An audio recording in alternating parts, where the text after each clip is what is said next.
33 కార్పొరేషన్లు సంస్థల నుంచి 4736 కోట్ల డిపాజిట్ల రూపంలో సేకరించారు. ఈ నిధుల్లో చాలా వరకు ఏపీ స్టేట్ డెవలప్మెంట్ కార్పొరేషన్ కు మళ్లించారు. డిపాజిట్లను ఇంటర్ కార్పొరేట్ డిపాజిట్ల రూపంలో తీసుకున్నారు. ఒక్కో ఐసీడీ కాల పరిమితి 6 నుంచి 12 నెలలు. అంటే కొన్ని శాఖల డిపాజిట్లు 6 నెలల్లో మెచ్యూర్ అయితే మరికొన్ని సంస్థల డిపాజిట్లు 12 నెలల్లో ఏదో ఒక నెలలో మెచ్యూర్ అవుతాయి. మెచ్యూరిటీ సమయానికి అసలు వడ్డీ కలిపి తిరిగి చెల్లించాలి. ఇలా 33 కార్పొరేషన్లు సంస్థల నుంచి బలవంతంగా తెచ్చుకున్న ఐసీడీలు ఎప్పుడో 2.5 ఏళ్ల క్రితమే మెచ్యూర్ అయ్యాయి. కానీ ఇప్పటి వరకు ఏ ఒక్క శాఖకు కూడా పూర్తి స్థాయిలో వడ్డీ అసలు తిరిగి ఇవ్వలేదు. 4-5 శాఖలకు వడ్డీ ఇవ్వకపోగా అసల్లోనే కొంత కోత పెట్టారు. మిగిలిన శాఖల ఐసీడీలు 3 ఏళ్ల నుంచి అలాగే ఉన్నాయి. రాష్ట్ర జీవనాడి పోలవరం ప్రాజెక్టునే కాదు, ఆ ప్రాజెక్టు నిర్మాణంలో నిరాశ్రయులైన వారిని కూడా సీఎం జగన్ నిర్దయగా గాలికొదిలేశారు. ప్రతిపక్షంలో ఉండగా పోలవరం నిర్వాసితులకు ముందస్తుగా సహాయ పునరావాస ప్యాకేజీనివ్వాలంటూ ఆయన హుంకరించారు. అధికారం చేపట్టాక రివర్స్ లో అటు ప్రాజెక్టును ఇటు నిర్వాసితులను జగన్ ఎండబెడుతున్నారు. ఈ విషయాన్ని పోలవరం ప్రాజెక్టు అథారిటీ గణాంకాలే వెల్లడిస్తున్నాయి. వానలొచ్చినా వరదలొచ్చినా నిర్వాసితులకు రేషన్ బియ్యంతోనే సరిపెట్టారు. సహాయ పునరావాస కార్యక్రమాలు చేపట్టి శాశ్వతంగా సమస్యను పరిష్కరించడంపై దృష్టి పెట్టలేదు. పోలవరం ప్రాజెక్టును 45.72 మీటర్ల కాంటూర్లో 194.6 టీఎంసీల జలాలను నిల్వ చేయాలనుంటే దాన్ని 41.15 మీటర్ల కాంటూర్లో 115 టీఎంసీల నిల్వకే కుదించారు. 45.72 మీటర్ల కాంటూర్లో గరిష్ట నీటి నిల్వ కోసం 1,06,000 కుటుంబాలను తరలించాల్సి ఉంటుంది. ఇందులో 12,060 కుటుంబాలను పునరావాస కాలనీలకు తరలించారు. ఇంకా 94,946 కుటుంబాలకు సహాయ పునరావాసం కల్పించాల్సింది. కానీ దాన్ని 41.15 మీటర్ల కాంటూర్కు పరిమితం చేయడం ద్వారా పునరావాస కుటుంబాలను 20,946కు కుదించారు.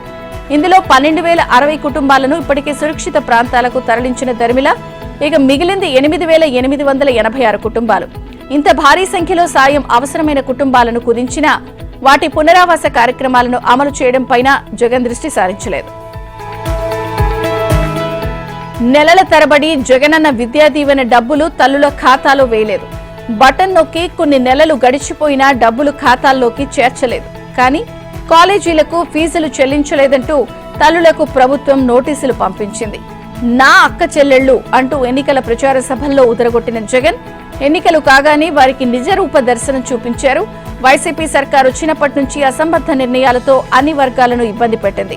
గతంలో కళాశాలలకు ప్రభుత్వమే నేరుగా ఫీజులు చెల్లించే విధానం అమల్లో ఉండేది.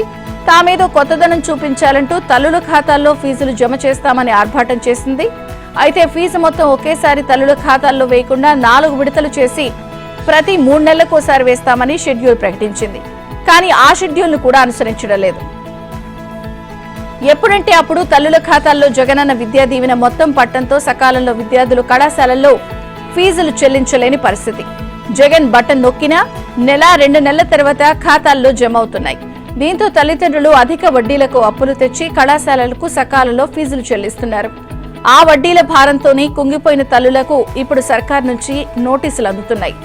జగనన్న విద్యా దీవెన కింద తల్లుల ఖాతాల్లో పడిన నిధులను కళాశాలల్లో చెల్లించలేదని సచివాలయాల ద్వారా నోటీసులు జారీ చేస్తున్నారు. ఉత్తుత్తి బటన్ నొక్కి విద్యార్థుల తల్లులను మోసం చేసిన సర్కార్కు ఎవరూ నోటీసులు ఇవ్వాలని కొందరు బాధితులు ఆవేదన వ్యక్తం చేస్తున్నారు. రాష్ట్ర ప్రభుత్వ ప్రధాన కార్యదర్శి KS Jawahar Reddy GO number 596 అడ్డం పెట్టుకుని ఉత్తరాంధ్రలో 800 ఎకరాల అసైన్డ్ భూములను అతి తక్కువ ధరకు ఎకరా 5 లక్షల నుంచి 10 లక్షలకు కొనుగోలు చేశారని జనసేన కార్పొరేటర్ పీతల మూర్తి యాదవ్ ఆరోపించారు. ఆ భూముల రిజిస్ట్రేషన్ కోసమే 4 రోజుల క్రితం సీఎస్ ఉత్తరాంధ్ర పర్యటనకు వచ్చారని ఆరోపించారు. జీవో 596లోని నిబంధనల ద్వారా అసైన్డ్ భూములను ఇష్టానుసారంగా అమ్ముకోవచ్చునని, ఇవన్నీ బయటకు రాకముందే సీఎస్ తన మనుషులతో విశాఖ, విజయనగరం జిల్లాల్లో 800 ఎకరాలు కొనుగోలు చేయించారన్నారు.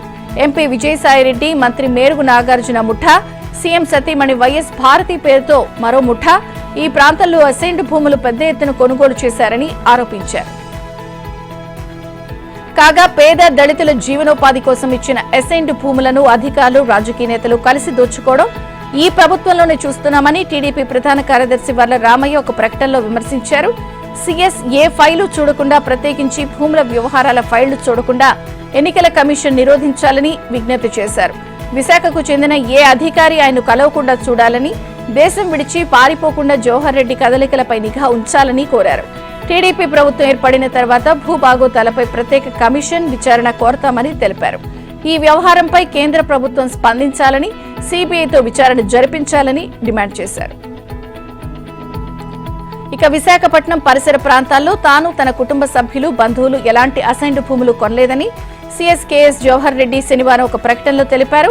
తన కుమారుడు గత 5 ఏళ్లలో విశాఖపట్నం లేదా ఉత్తరాంధ్రలో ఏ జిల్లాకు వెళ్లలేదని పేర్కొన్నారు. మూర్తి యాదవ్ తనపై చేసిన నిరాధార తప్పుడు ఆరోపణలను తీవ్రంగా ఖండిస్తున్నానన్నారు.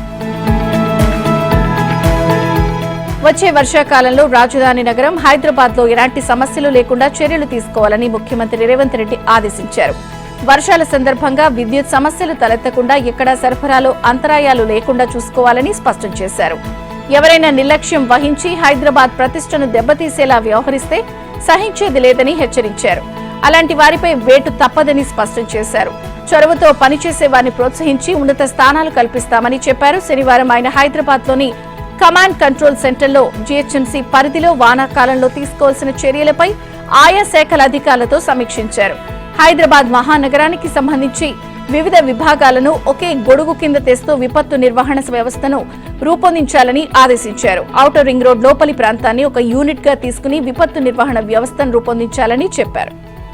ఇక వర్షాకాలంలో మాత్రమే కాకుండా 365 రోజులు పనిచేసేలా ఉండాలన్నారు. ఒక్కో విభాగం నుంచి ఒక్కో అధికారి విపత్తు నిర్వహణకు బాధ్యత వహించాలని స్పష్టం చేశారు. జూన్ 4లోగా సంబంధిత ప్రణాళిక సిద్ధం చేయాలని రేవంత్ పిలుపునిచ్చారు. నగరంలోని నాలాల్లో పూడిక తీసే విషయంలో నిర్లక్ష్యం వహించొద్దని, తీసిన పూడికను గుర్తించిన క్వారీ ప్రాంతాలకు తరలించాలని చెప్పారు. ఓపెన్ సెల్లార్ గుంతల వద్ద ముందు జాగ్రత్త చర్యలు చేపట్టాలని, వాటికి బ్యారికేడింగ్ ఉండేలా ఏర్పాటు చేయాలని సీఎం స్పష్టం చేశారు. గతంలో జరిగిన సంఘటనలను పాఠాలుగా తీసుకుని అలాంటి ప్రమాదాలు జరగకుండా చర్యలు చేపట్టాలని చెప్పారు.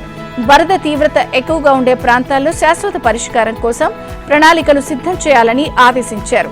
కంటోన్మెంట్ ప్రాంతంలో నాలాల సమస్యలు తలెత్తకుండా యుద్ధ ప్రాతిపదికన పనులు ప్రారంభించాలని చెప్పారు. విద్యా సంవత్సరం ప్రారంభమైందంటే స్కూల్ బ్యాగ్స్ పై చర్చ పెద్ద ఎత్తున జరుగుతుంది. ముఖ్యంగా ప్రాథమిక పాఠశాల విద్యార్థుల బరువు కంటే వారి పుస్తకాల బరువు ఎక్కువగా ఉంటోంది అన్న విమర్శలున్నాయి. దీంతో చిన్నారులకు వెన్నెముక సమస్యలు వస్తున్నాయని వైద్య నిపుణులు ఆందోళన వ్యక్తం చేస్తున్నారు. ఈ నేపథ్యంలో రాష్ట్ర ప్రభుత్వం కొత్త విధానం అమలు చేయనుంది. నెలకో రోజు నో బ్యాగ్ డేగా ప్రకటించింది. ప్రతి నెల 3వ శనివారం విద్యార్థులు పాఠశాలలకు పుస్తకాలు లేకుండా రావాల్సి ఉంటుంది. ఆ రోజు విద్యార్థుల బోధనకు సంబంధించి ఎన్సీఆర్టీ ప్రత్యేక ప్రణాళిక ప్రకటించనుంది. ఈ విధానం కొత్త విద్యా సంవత్సరం నుంచి అమల్లోకి రానుంది. రాష్ట్ర వ్యాప్తంగా ఉన్న అన్ని ప్రభుత్వ, ప్రైవేటు పాఠశాలలు దీన్ని తప్పనిసరిగా పాటించాలి. ఇక కొత్త విద్యా సంవత్సరం వచ్చే నెల 12 నుంచి ప్రారంభమై 2025 ఏప్రిల్ 23న ముగుస్తుంది. దీనికి సంబంధించిన అకాడమిక్ క్యాలెండర్ను పాఠశాల విద్యాశాఖ శనివారం విడుదల చేసింది. ఫార్మేటివ్ అసైన్మెంట్, సమ్మేటివ్ అసైన్మెంట్ పరీక్షలతో పాటు ప్రీ ఫైనల్ పరీక్షలు నిర్వహించే తేదీలు ప్రకటించింది. మార్చి 2025లో 10వ తరగతి వార్షిక పరీక్షలు నిర్వహిస్తారు. మొత్తం సంవత్సరంలో 229 పని దినాలున్నాయి. అన్ని తరగతులకు సాఫ్ట్ నెట్ ద్వారా డిజిటల్ తరగతుల బోధన తప్పనిసరి చేశారు. ప్రతిరోజు 20 నుంచి 25 నిమిషాల పాటు ఈ ప్రసారాలుంటాయి. ప్రసారాలకు ముందు ఉపాధ్యాయులు 5 నిమిషాల పాటు ఆ రోజు తరగతికి సంబంధించిన విద్యార్థులకు వివరించాలి. పాఠ్యాంశాలపై విద్యార్థులకు లోతైన అవగాహనకు ఈ విధానం దోహదపడుతుందని ప్రభుత్వం పేర్కొంది. నైతిక విలువలు, లైఫ్ స్కిల్స్ పై ప్రత్యేకంగా తరగతులు నిర్వహించాల్సి ఉంటుంది. ప్రతిరోజు ప్రార్థన సమయంలో 5 నిమిషాలు యోగా, ధ్యానం కోసం కేటాయించారు. ఏ ఒక్కరి వల్లనో కాకుండా సమిష్టి కృషితోనే రాష్ట్రం సిద్ధించింది అనే విషయాన్ని ప్రతిబింబించేలా తెలంగాణ రాష్ట్ర ఆవిర్భావ దినోత్సవాన్ని నిర్వహిస్తామని ముఖ్యమంత్రి రేవంత్ రెడ్డి ప్రకటించారు. రాష్ట్ర ఏర్పాటులో తమ వంతు పాత్ర పోషించిన వారందరికీ ఉత్సవాల్లో భాగస్వామ్యం కల్పిస్తామని చెప్పారు. ఇదే విషయమై తగు సూచనలు ఇవ్వాల్సిందిగా టీజేఎస్ అధినేత కోదండరాం, సిపిఐ రాష్ట్ర కార్యదర్శి కూనంనేని సాంబశివరావు, సిపిఎం కార్యదర్శి వర్గ సభ్యుడు ఎస్ వీరయ్యలను ముఖ్యమంత్రి కోరారు. సమిష్టి కృషితోనే రాష్ట్రం ఏర్పాటైంది అన్న ముఖ్యమంత్రి అభిప్రాయంతో ఏకీభవించిన వారు వేడుక నిర్వహణకు తమ వంతు సూచనలు చేశారు.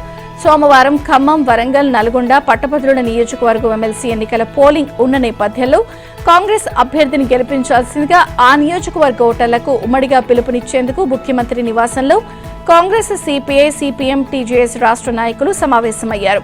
తెలంగాణ రాష్ట్రం ఒక్కరి పోరాటం వల్లనే ఏర్పాటైనట్లుగా ఇప్పటి వరకు చిత్రీకరణ జరిగిందని, వాస్తవానికి సమిష్టి కృషి వల్లనే రాష్ట్రం ఏర్పాటు సాధ్యమైందని ఈ సందర్భంగా రేవంత్ రెడ్డి అన్నారు. అమరవీరులు, ఉద్యమకారులు రాష్ట్ర ఏర్పాటులో అనేకులు తమ వంతు పాత్ర పోషించారని చెప్పారు. వారందరికీ ఉత్సవాల్లో భాగస్వామ్యం కల్పించాలి అన్నదే తమ ప్రభుత్వ ఉద్దేశమని స్పష్టం చేశారు.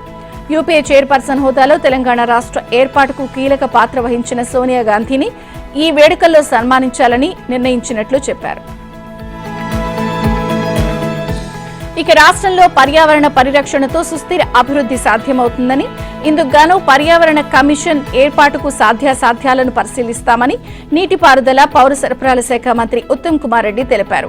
రాష్ట్రంలో క్లీన్ గ్రీన్ ఎనర్జీ కోసం పంప్డ్ స్టోరేజ్, సౌర, పవన, జల విద్యుత్ ప్రాజెక్టులను వేగంగా నిర్మిస్తామని ప్రకటించారు.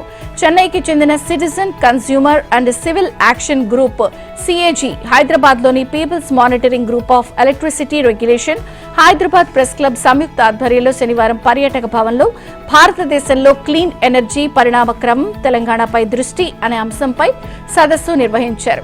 ముఖ్య అతిథిగా హాజరైన మంత్రి ఉత్తమ్ మాట్లాడుతూ సదస్సులో చర్చించి రూపొందించిన తీర్మానాలను ప్రభుత్వానికి అందించి అమలుకు తన వంతు సహకారం చేస్తానని ప్రకటించారు. హైదరాబాద్తో పాటు పరిసర ప్రాంతాల్లో కబ్జాలతో జల వనరులు మాయమైపోతున్నాయి అని, వాటి సంరక్షణకు చర్యలు తీసుకుంటామని ఆయన చెప్పారు. People's monitoring group convener M Venugopalarao మాట్లాడుతూ ఈ పూటకి నిరంతర విద్యుత్ సరఫరా జరిగితే చాలు, భవిష్యత్తులో సంబంధం లేదు అన్న రీతిలో రాష్ట్ర ప్రభుత్వాలు వ్యవహరిస్తున్నాయన్నారు. ప్రభుత్వాల అడ్డగోలు నిర్ణయాలతో విద్యుత్ సంస్థలు అప్పులు, నష్టాలు భారీగా పెరిగిపోతున్నాయని చెప్పారు.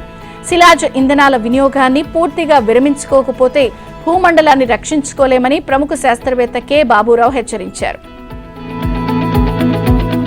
ఒకప్పుడు బ్రూ కాఫీ గురించి విన్నామని, ఇప్పుడు రాష్ట్రంలో బ్రూ ట్యాక్స్ గురించి వింటున్నామని బీఆర్ఎస్ వర్కింగ్ ప్రెసిడెంట్ కేటీఆర్ అన్నారు. తెలంగాణలో భట్టి, రేవంత్, ఉత్తమ్ ట్యాక్స్ మొదలైందని విమర్శించారు. కాంగ్రెస్ సర్కార్లో ఎవరి దుకాణం వాళ్లదేనని, ఆఖరికి భవన నిర్మాణ యజమానుల నుంచి కూడా ట్యాక్స్ వసూలు చేస్తున్నారని ఆరోపించారు.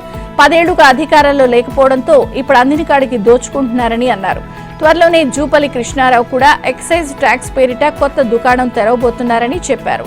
కాంగ్రెస్ నేతలంతా సామంతరాజులని, ఢిల్లీకి కప్పం కట్టేందుకు ట్యాక్సులు వసూలు చేస్తున్నారని విమర్శించారు. ప్రభుత్వాన్ని నడపడం చేతగాని సన్నాసులని తీవ్ర వ్యాఖ్యలు చేశారు. 10 ఏళ్లు తాము నడిపిన సంస్థలను ఎందుకు నడపలేకపోతున్నారని ప్రశ్నించారు. కరెంటు ఇవ్వడం చేతగాక సన్నాస్ మాటలు మాట్లాడుతున్నారని మండిపడ్డారు. మంత్రి కోమటిరెడ్డి వెంకటరెడ్డి ఓ మూర్ఖుడు, జోకర్ అని ధ్వజమెత్తారు. సోషల్ మీడియాలో కాంగ్రెస్ చేసిన అబద్ధపు ప్రచారాలను యువత నమ్మారని అన్నారు. బీరు, బిర్యానీకి ఆశపడే అడ్డా కూలీలంటూ ఉస్మానియా విద్యార్థులను అవమానించిన రేవంత్ రెడ్డిని వారు ఎలా మర్చిపోతారని అన్నారు. మేడిగడ్డ విషయంలో కొండను తవ్వి ఎలుకను పట్టినట్లు చేశారని, కాఫర్ డ్యాం కట్టాలని కేసీఆర్ చెప్పిందే వీళ్లు ఇప్పుడు చేస్తున్నారని కేటీఆర్ పేర్కొన్నారు. పౌర సరఫరాల శాఖలో జరిగిన అవినీతి అక్రమాలపై సిట్టింగ్ జడ్జితో విచారణ చేయించాలని బీజేపీ జాతీయ ప్రధాన కార్యదర్శి బండి సంజయ్ డిమాండ్ చేశారు. పౌర సరఫరాల శాఖ 50,000 కోట్ల రూపాయల అప్పుల్లో కూరుకుపోయిందని తెలిపారు. బీఆర్ఎస్ ప్రభుత్వ హయాం నుంచి ఈ శాఖ విషయంలో అదే పంథా కొనసాగుతోందన్నారు. కేసీఆర్ కుటుంబం అక్రమ సంపాదనను కూడగట్టుకోగా కాంగ్రెస్ నాయకులు సైతం దోచుకున్న డబ్బును ఢిల్లీకి పంపుతున్నారని విమర్శించారు. కొంతమంది కాంగ్రెస్ నాయకులకు మిల్లర్ల నుంచి ముడుపులు అందుతున్నాయని ఆరోపించారు. 3 ఉమ్మడి జిల్లాలు, 5 లోక్సభ నియోజకవర్గాలు, 35 అసెంబ్లీ నియోజకవర్గాల పరిధిలో విస్తరించి ఉన్న శాసనమండలి స్థానం 4,63,839 మంది పట్టభద్రులైన ఓటర్లకు 52 మంది అభ్యర్థులు బరిలో నిలిచిన నియోజకవర్గం. రాష్ట్రంలో నెలకొన్న రాజకీయ పరిణామాల నేపథ్యంలో 3 ప్రధాన పార్టీలకు ప్రతిష్టాత్మకంగా మారిన ఉప ఎన్నిక. దీంతో సోమవారం పోలింగ్ జరగనున్న వరంగల్, నల్గొండ, ఖమ్మం పట్టభద్రుల ఎమ్మెల్సీ ఉప ఎన్నిక అత్యంత ప్రాధాన్యత సంతరించుకుంది. కాంగ్రెస్ నుంచి తీన్మార్ మల్లన్న అలియాస్ చింతపండు నవీన్ కుమార్, బీజేపీ నుంచి గుజ్జల ప్రేమేందర్ రెడ్డి, బీఆర్ఎస్ తరపున ఏనుగుల రాకేష్ రెడ్డి బరిలోకి దిగారు. 2007 నుంచి 4 పర్యాయాలు జరిగిన ఎమ్మెల్సీ ఎన్నికల్లో బీఆర్ఎస్ ఏకపక్షంగా గెలవగా 5వసారి కూడా మళ్లీ పాగా వేయాలని ఆ పార్టీ భావిస్తోంది. అయితే గులాబీ కోటకు ఎలాగైనా చెక్ పెట్టి తమ జెండా ఎగురవేయాలని కాంగ్రెస్, బీజేపీ వ్యూహ ప్రతివ్యూహాలతో హోరాహోరీగా ప్రచారం నిర్వహించాయి. పట్టభద్రులను ఆకట్టుకునేందుకు ఆత్మీయ సమ్మేళనాలు, ఫోన్ కాల్ పలకరింపులు, వాకర్స్ తో మాటామంతి లాంటి కార్యక్రమాలతో ప్రచారాన్ని హోరెత్తించారు. కాగా శనివారం సాయంత్రం 4 గంటలకు ప్రచారం ముగిసింది. దీంతో అభ్యర్థులు, కీలక నేతలు పోల్ మేనేజ్మెంట్ పై దృష్టి పెట్టారు. ఇక పోలింగ్ లో గ్రాడ్యుయేట్ ఓటర్లు ఎవరికి ఏ ప్రాధాన్యం ఓటు వేస్తారు అన్నది ఉత్కంఠగా మారింది. మేడిగడ్డ ప్రాజెక్టు 7వ బ్లాక్ పునాదుల కింద అగాధం ఏర్పడిన నేపథ్యంలో వాటిని పూడ్చి పునాదులను పటిష్టం చేసేందుకు యుద్ధ ప్రాతిపదికన ఏర్పాట్లు జరుగుతున్నాయి. వర్షాలు పడి మేడిగడ్డ వద్ద ప్రవాహం మొదలు కావడానికి కేవలం 2 వారాల సమయం మాత్రమే ఉంది. ఈలోగా పునాదులను పటిష్టం చేయకపోతే 7వ బ్లాక్ కొట్టుకుపోయే ప్రమాదం ఉందని భావిస్తున్నారు. అందుకే 7వ బ్లాక్ కింద ఖాళీని పూడ్చేందుకు ఏర్పాట్లు చేస్తున్నారు. కనీసం 10,000 క్యూబిక్ మీటర్ల ఇసుకను నింపాల్సి ఉంటుందని అంచనాకొచ్చారు. పునాదుల కింద ఖాళీలోని పవర్ ఫ్రెషర్ గ్రౌటింగ్ విధానంతో ఇసుక, నీటిని కలిపి పంపించేస్తారు. తర్వాత 7వ బ్లాక్ పొడవునా బ్యారేజీకి 2 వైపులా భూమిలోకి ఉక్కు రేఖలను పునాదుల కింద వరకు దింపుతారు. వీటిని ఇప్పటికే విశాఖ స్టీల్ కర్మాగారం నుంచి తెప్పించారు. లోక్సభ ఎన్నికల ప్రచారంలో స్టార్ క్యాంపైనర్ల మాటల దూకుడుకు కళ్లెం వేయాలని బీజేపీ, కాంగ్రెస్ జాతీయ అధ్యక్షులకు ఎన్నికల కమిషన్ లేఖలు రాసినప్పటికీ యథాప్రకారం మాటలు తూటాలు పేలుతూనే ఉన్నాయి. 2047 వరకు తన వ్యూహానికి సంబంధించిన ప్రధానమంత్రి నరేంద్ర మోదీ చేసిన వ్యాఖ్యలపై కాంగ్రెస్ జాతీయ అధ్యక్షుడు మల్లికార్జున ఖర్గే వ్యంగ్యాస్త్రాలు గుప్పించారు. మరోసారి పాయిజన్ ప్రస్తావన వచ్చింది. మంచి పని చేస్తే మంచి ఫలితమే వస్తుందని ఖర్గే చెబుతూ, కడుపు నిండాలంటే పని చేయాలి, మీరు మంచి పని చేస్తే మంచి ఫలితం వస్తుంది, తప్పుడు పనులు చేస్తే తప్పుడు ఫలితమే వస్తుంది, మంచి చేయాలా చెడు చేయాలా అనేది ఎవరికి వారే నిర్ణయించుకోవాలి. దేశంలోని ప్రధాన నదులు గోదావరి, కృష్ణా, నర్మదా, మహానది, కావేరి, పెరియార్లను గంగానది తరహాలోనే పరిశుభ్రం చేసి సంరక్షించాలి అన్న యోచనలో ఉన్నట్టు కేంద్ర జలశక్తి మంత్రిత్వ శాఖ వెల్లడించింది. ఆయా నదీ ప్రాంత రాష్ట్రాలకు ఈ విషయాన్ని తెలియజేసింది. గంగానది తరహాలో ప్రధాన నదులను సంరక్షించాలి అన్న రాష్ట్రపతి ద్రౌపది ముర్ము ఆదేశాల మేరకు ఈ నిర్ణయం తీసుకుంది. ఈ నెల 31వ తేదీన షెడ్యూల్ అడ్వైజరీ కమిటీ సమావేశాన్ని నిర్వహిస్తున్నామని తెలిపింది. ఈ సమావేశానికి రాష్ట్రం నుంచి ప్రతినిధిని పంపాలని రాష్ట్ర ప్రభుత్వ ప్రధాన కార్యదర్శి కెఎస్ జవహర్ రెడ్డికి ఈ నెల 20వ తేదీన కేంద్ర జలశక్తి మంత్రిత్వ శాఖ జాయింట్ సెక్రటరీ ప్రదీప్ కుమార్ అగ్రవాల్ లేఖ రాశారు. వాస్తవానికి ఈ సమావేశాన్ని ఈ నెల 17 నిర్వహించాల్సిండగా 23కు వాయిదా వేశారు. తాజాగా 31న నిర్వహించాలని నిర్ణయించారు. నదీ సంరక్షణ అధ్యయన బాధ్యతలను ఐఐటీలకు అప్పగించారు. ప్రజ్వల్ రేవణ్ణ లైంగిక వేధింపులకు పాల్పడినట్టు వీడియోలు వెలుగు చూడటం, ఆయన విదేశాలకు పారిపోవడం సంచలనం సృష్టించగా ఈ వివాదం చుట్టూ నేతల మాటల తూటాలు పేరుతున్నాయి. కొత్త ఆరోపణలు తెరపైకొస్తున్నాయి. మాజీ ప్రధాని హెచ్డి దేవగౌడనే స్వయంగా తన మనవడు రేవణ్ణను విదేశాలకు పంపించారని కర్ణాటక ముఖ్యమంత్రి సిద్దరామయ్య శుక్రవారం చేసిన ఆరోపణలపై రేవణ్ణ అంకుల్ జేడీహెచ్డి కుమారస్వామి మండిపడ్డారు. సిద్దరామయ్య కుమారుడు రాకేష్ 2016లో బెల్జియంలో మరణించడంపై ప్రశ్నించారు. అప్పుడు సీఎంగా ఉన్న సిద్దరామయ్య ఎందుకు రాకేష్ మృతిపై దర్యాప్తునకు ఆదేశించలేదని నిలదీశారు. మల్టిపుల్ ఆర్గాన్ ఫెయిల్యూర్తో రాకేష్ చనిపోయారని చెప్పారు. బెంగళూరు ఫామ్ హౌస్ లో జరిగిన రేవ్ పార్టీ కేసును విచారిస్తున్న సీసీబీ అధికారులు తెలుగు నటి హేమకు శనివారం నోటీసులు జారీ చేశారు. ఈ నెల 27న సోమవారం విచారణకు హాజరు కావాలని ఆదేశించారు. రేవ్ పార్టీ వ్యవహారం బయటపడిన వెంటనే హేమ ఓ వీడియో విడుదల చేశారు. తాను హైదరాబాద్ లోని ఓ ఫామ్ హౌస్ లో ఉన్నానని, తనపై తప్పుడు కథనాలు వస్తున్నాయని పేర్కొన్నారు. కానీ ఆమె రేవ్ పార్టీలో ఉన్నారని పోలీసులు స్పష్టం చేశారు. ఆమె నుంచి సేకరించిన రక్తపు నమూనాలలో డ్రగ్స్ వాడినట్లు తేలిందని తాజాగా ప్రకటించారు. పార్టీలో పాల్గొన్న 103 మంది రక్తపు నమూనాలు సేకరించగా 86 మంది డ్రగ్స్ వాడినట్లు నిర్ధారణ అయిందని పోలీసులు తెలిపారు. హిందూ మహాసముద్రం లోతట్టు ప్రదేశంలో ఉండే మాల్దీవులు అంతర్జాతీయ సాయానికి నోచుకోవడం లేదని ఆ దేశ అధ్యక్షుడు మహమ్మద్ మైగ్న్యూ ఆందోళన వ్యక్తం చేశారు. వాతావరణంలో చోటు చేసుకుంటున్న మార్పుల వల్ల సముద్ర మట్టాలు పెరిగిపోతున్నాయని, వాటి నుంచి రక్షణ కల్పించేందుకు తమకు అంతర్జాతీయ నిధులు సమకూర్చాలని ఆయన కోరారు. ప్రపంచవ్యాప్తంగా కేవలం 0.003 ఉద్గారాలు మాత్రమే మాల్దీవుల నుంచి వెలువడుతున్నాయని, కానీ పర్యావరణ సంక్షోభం, ప్రకృతి విపత్తులు సంభవించినప్పుడు నష్టపోతున్న దేశాల్లో మాల్దీవులు ప్రథమ స్థానంలో ఉంటోందని మైగ్న్యూ ఆవేదన వ్యక్తం చేశారు. రాజస్థాన్ నుంచి విదర్భ, తెలంగాణ మీదుగా బంగాళాఖాతం వరకు విస్తరించిన ఉపరితల ద్రోణి ప్రభావంతో ఏపీ, తెలంగాణ, మహారాష్ట్ర సహా వేర్వేరు ప్రాంతాల్లో విస్తారంగా వర్షాలు కురుస్తున్నాయి. మరోవైపు తూర్పు మధ్య బంగాళాఖాతంలో ఏర్పడిన తీవ్ర వాయుగుండం గంటకు 17 కిలోమీటర్ల వేగంతో ఉత్తర దిశగా కదులుతున్నట్లు అమరావతిలోని వాతావరణ విభాగం తెలిపింది. ప్రస్తుతం ఇది పశ్చిమ బెంగాల్కు ఆగ్నేయంగా 480 కిలోమీటర్ల దూరంలో కేంద్రీకృతమై ఉందని స్పష్టం చేసింది. నిన్న రాత్రికి ఇది తుఫానుగా మారి ఆదివారం అర్ధరాత్రికి సాగర్ ద్వీపం కేపాపూరా వద్ద తీరం దాటుతుందని స్పష్టం చేసింది.